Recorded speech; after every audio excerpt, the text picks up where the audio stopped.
Hello guys, जय श्री राधे कृष्णा, जय माता दी। आई होप सो आप लोग अपने घर में स्वस्थ होंगे, खुश होंगे, मस्त होंगे। आज मैं आप लोगों के साथ इस चीज़ पर वीडियो बनाने वाली हूँ कि जयंत को हमने कौन कौन से हॉस्पिटल में दिखाया है, कौन कौन से हॉस्पिटल में जयंत को के साथ में विजिट कर चुकी हूँ। तो सबसे पहले हमारे घर के पास होली फैमिली हॉस्पिटल है। काफ़ी बड़ा हॉस्पिटल है, प्राइवेट हॉस्पिटल है। तो उसमें ही मैंने काफ़ी बार दिखाया है, कम से कम अराउंड 4-5 टाइम दिखाया है अलग अलग डॉक्टर्स से। चाइल्ड स्पेशलिस्ट डॉक्टर और साइकेट्रिक डॉक्टर, साइकोलॉजिस्ट डॉक्टर, अलग अलग टाइम पे। जब जैन 3 साल का था, फिर 4 साल का, फिर 5 साल का, फिर 6 साल का, ऐसे ऐसे करके डॉक्टर चेंज करते गए, बट बेनिफिट नहीं हो रहा था। होली फैमिली में हमें किसी भी दवाई से कोई बेनिफिट नहीं हुआ। वहाँ के डॉक्टर ने हमें जयंत के लिए एमआरआई और सीटी स्कैन लिख दिया था। तो किसी ने हमसे बोला था कि बच्चे का एमआरआई सीटी स्कैन 5 साल की उम्र से पहले नहीं कराना चाहिए, क्योंकि उसकी हार्मफुल जो किरणें होती हैं मशीन में जाने के बाद, वो काफ़ी हार्मफुल इफेक्ट डालती हैं। तो इसलिए 5 साल से पहले नहीं कराना चाहिए। तो हमने उस टाइम पे सीटी स्कैन एमआरआई नहीं करवाया था जयंत का, लेकिन डॉक्टर ने रिकमेंड किया था हमें।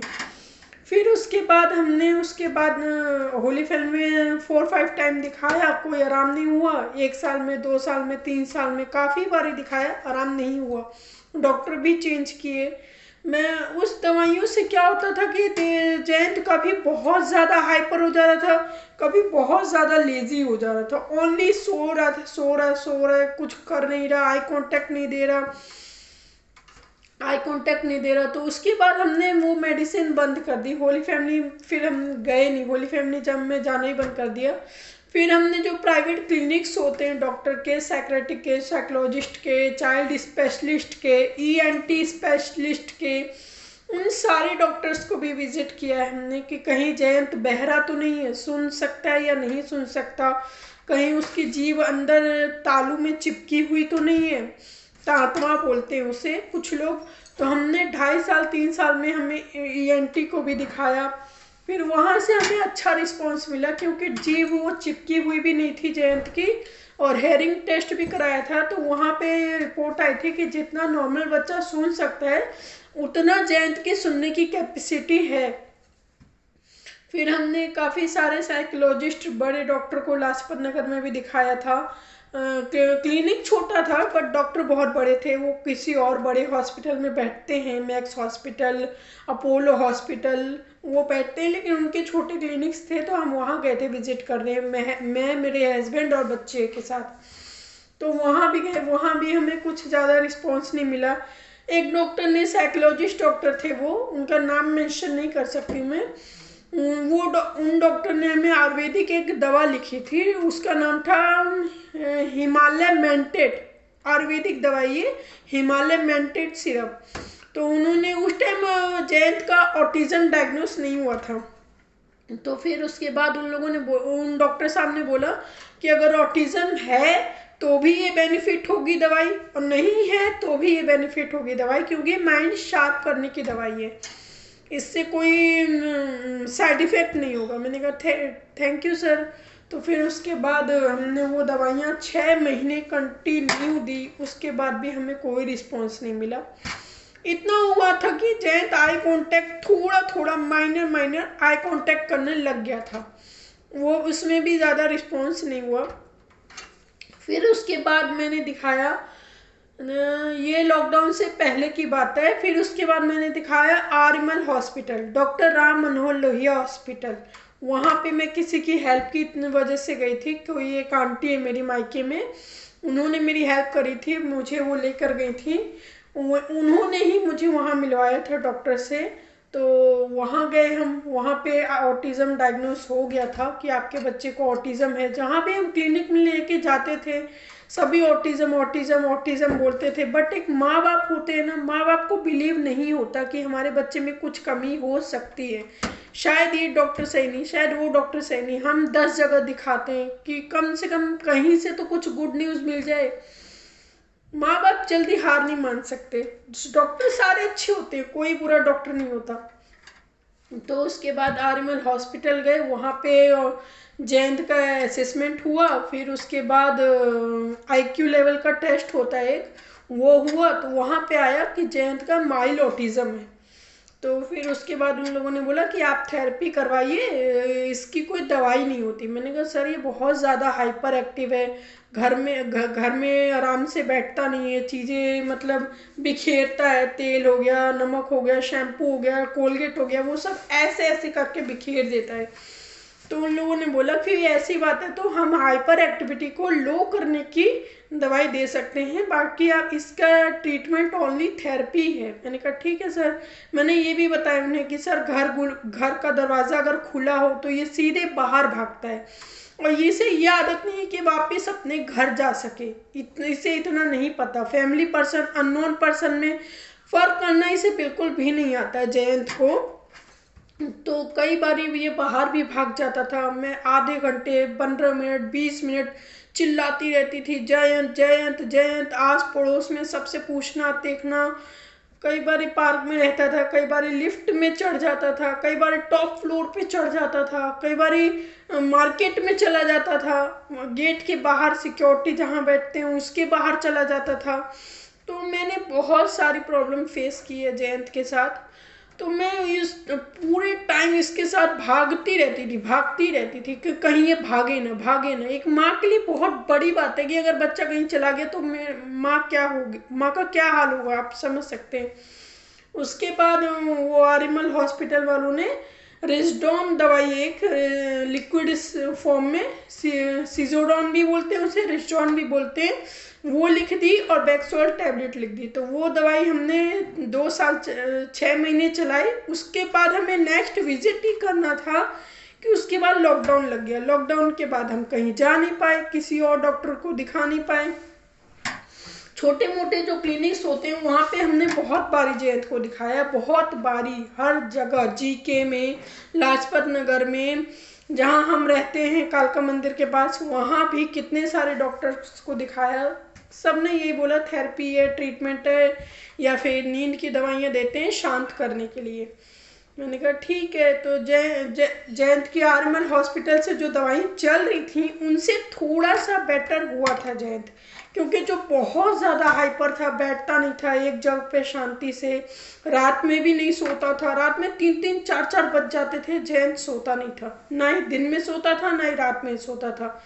फिर जब हमने आर्यमल की दवाई स्टार्ट करी, आर्यमल हॉस्पिटल की दवाई स्टार्ट करी, उसके बाद उसने सोना शुरू कर दिया, टाइम टू टाइम सोना शुरू कर दिया। तो जो एक जगह बैठता नहीं था वो थोड़ा मोड़ा बैठना शुरू हो गया। तो हमें दवाई से काफ़ी अच्छा रिस्पॉन्स मिला, लेकिन जो भागता था वो कम नहीं हुआ। तो हमें पूरे टाइम अपना घर लॉक करके रखना होता था, पूरे टाइम उस पर 24 घंटे नज़र रखनी होती थी। उसके बाद लॉकडाउन खुला 2 साल बाद। 2 साल बाद फिर मैं आर्यमल हॉस्पिटल गई, वहाँ से फिर से ट्रीटमेंट स्टार्ट करवाया। फिर वहाँ पे ज़्यादा एमजी की दवाई लिखी गई, बहुत सारी पत्ते भर के दवाइयाँ, इतनी सारी दवाइयाँ थैले भर के आई। उन दवाइयों को स्टार्ट किया। उन दवाइयों से क्या हुआ कि आराम तो थोड़ा मोड़ा दिख रहा था। जैन जो बहुत ज़्यादा हाइपर एक्टिविटी था उससे आराम तो दिख रहा था, लेकिन उसमें क्या था कि उस जयंत को यूरिन इन्फेक्शन की दिक्कत हो गई थी। हर बारी 10 मिनट में, 5 मिनट में उसे बार बार यूरिन पास हो रहा था। फिर मैंने डॉक्टर से बोला कि डॉक्टर साहब ऐसा ऐसा हो रहा है।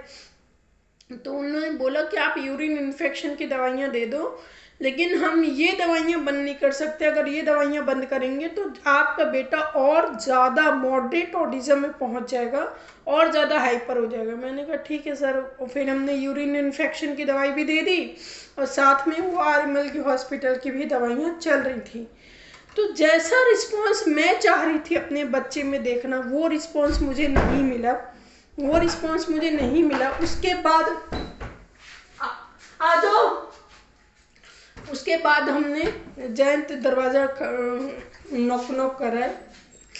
तो उसके बाद हमने जयंत को आर्यमल हॉस्पिटल के बाद हमने जयंत को एम्स में दिखाया। मैं एम्स में अपने देवर के साथ गई थी, छोटे वाले देवर की जान पहचान है एम्स में, वो लेके गए थे मुझे। वहाँ पर एम्स में दिखाया, वहाँ पर भी सारे टेस्ट दिखाए कि हियरिंग टेस्ट है, ये है वो है। बच्चा बहरा नहीं है, सुन सकता है, वहाँ पे भी दवाइयाँ चली, लेकिन कुछ ज़्यादा फर्क दिख नहीं रहा था। मैंने सोचा कि दवाइयों से एकदम से जयंत ठीक हो जाए, नॉर्मल चाइल्ड जैसा बिहेव करने लग जाए, बोलने लग जाए, वो नहीं हो रहा था और ना ही अब तक वो हुआ है। क्योंकि डॉक्टर ने मुझे एकदम क्लियर कर दिया था कि आप अपने अंदर पेशेंस रखिए, जो आप रिजल्ट देखना चाह रही हैं वो इतनी जल्दी नहीं मिल सकता, और ऐसे बच्चों की दवाइयाँ स्टॉप नहीं करनी, वो कंटिन्यू लाइफ टाइम वो मेडिसिन चलती हैं। अगर आप स्टॉप कर देंगे तो बीमारी और ज़्यादा बढ़ जाएगी। फिर उसके बाद एम्स हॉस्पिटल में 2-3 महीने दवाइयाँ चली। वहाँ बार बार जाना मेरे लिए बहुत मुश्किल हो रहा था। देवर बार बार फ्री नहीं होते थे। एक बार फ्री थे, उन्होंने ले गए, डॉक्टर से मिलवाया। बार बार कोई हर कोई अवेलेबल नहीं होता आपके लिए कि कोई अवेलेबल है जब आप बोलो, जब आपके साथ कोई चला जाए। उनके भी अपने खुद के पर्सनल काम है। फिर वो बहुत दूर पड़ रहा था एम्स, तो मैं वहाँ जाना अवॉइड करने लगे। फिर मैंने वापस से आरएमएल हॉस्पिटल में ही विज़िट किया, क्योंकि वहाँ की दवाइयों से थोड़ा बड़ा फ़र्क दिखा था मुझे। जयंत थोड़ा शांत हो गया था, आई कांटेक्ट करने लग गया था। उस बीच में हमने जयंत का 2 साल बाद जब लॉकडाउन खुला तो हमने जयंत का एडमिशन स्पेशल चिल्ड्रन स्कूल में करवा दिया था। वहाँ भी मेडिसिन देकर ही भेजती थी, बट स्कूल से कोई फ़र्क नहीं दिखा मुझे। उसके बाद जब लॉकडाउन ख़त्म होने के बाद 6 महीने आरएमएल हॉस्पिटल से इलाज चला। फिर उसके बाद किसी ने बोला गंगाराम हॉस्पिटल जाइए, वहाँ पर विज़िट करिए, वहाँ के डॉक्टर ज़्यादा अच्छे हैं, ज़्यादा अच्छे से ट्रीटमेंट देते हैं। तो फिर मैं किसी के पहचान के थ्रू गंगाराम हॉस्पिटल गई। वहाँ पे न्यूरो डॉक्टर ने देखा।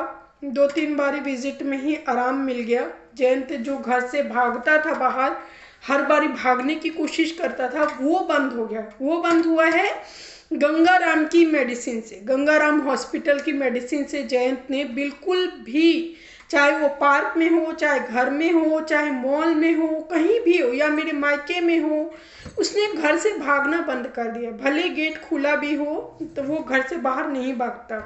तो मैं इस बात चीज़ के लिए बहुत टचवुड हूँ जो गंगाराम हॉस्पिटल से आराम हुआ।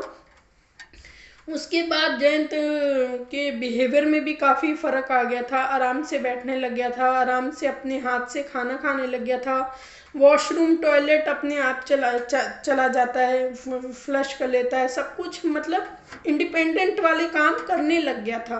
क्या होता था पहले कि मुझे अपने हाथ से ज़बरदस्ती ठूस ठूस के खाना खिलाना पड़ता था। जयंत खाना नहीं खाना चाहता था। तो गंगाराम की मेडिसिन से क्या वो फ़ायदा हुआ कि वो अपने हाथ से खाना खाने लग गया, अपने काम खुद करने की कोशिश करने लग गया, अपने आप पानी पीने लग गया। जो चीज़ उसे चाहिए वो ज़्यादा अच्छे से बताने लग गया। डब्बा लेके आने, किचन में से डब्बा लेकर आ रहा है, दिखा रहा है कि मुझे ये चाहिए, नमक चाहिए, घी चाहिए। तो फिर गंगाराम की मेडिसिन से हमें आराम हुआ। न्यूरोलॉजिस्ट की दवा चलते हुए कॉन्स्टिपेशन बहुत ज़्यादा हो गया था जयंत को। आराम तो काफ़ी दिखा, लेकिन कॉन्स्टिपेशन हाई लेवल का हो गया था। 4 डेज 5 डेज जयंत मोशन नहीं कर रहा था। तो फिर उसके बारे में मैंने डॉक्टर से डिस्कस किया, तो डॉक्टर ने बोला अब आप साइकियाट्रिक डॉक्टर को विज़िट करो। फिर हमने साइकियाट्रिक डॉक्टर को विज़िट किया। तो अभी इस टाइम प्रेजेंट टाइम में जयंत की दवाई साइकियाट्रिक डॉक्टर गंगाराम हॉस्पिटल से ही चल रही है, जिसमें काफ़ी हमें फ़र्क दिखा है। जो जयंत बहुत ज़्यादा चिल्लाता रहता था, आ करके हैंड फ्लैपिंग करता था, पूरे टाइम किसी को पुश करना, धक्का देना, गुस्सा आना, एग्रेशन बिहेवियर, तो उसमें जयंत के काफ़ी हमें आराम मिला है, काफ़ी ज़्यादा आराम मिला है। तो अभी जयंत का कंटिन्यू ट्रीटमेंट गंगाराम हॉस्पिटल से ही चल रहा है। उस दवाई से मुझे काफ़ी फ़र्क मिला है। तो आप चाहें तो आप अपने बच्चों के लिए विज़िट कर सकते हैं जिनके बच्चे ऑटिज़म चाइल्ड हैं, और बाकी और कोई अच्छा हॉस्पिटल हो आपकी नज़र में, ऑटिज़म स्पेशल हॉस्पिटल, तो आप लोग मुझे कमेंट में ज़रूर बता सकते हैं। Thank you. जय श्री राधे कृष्णा, जय माता दी।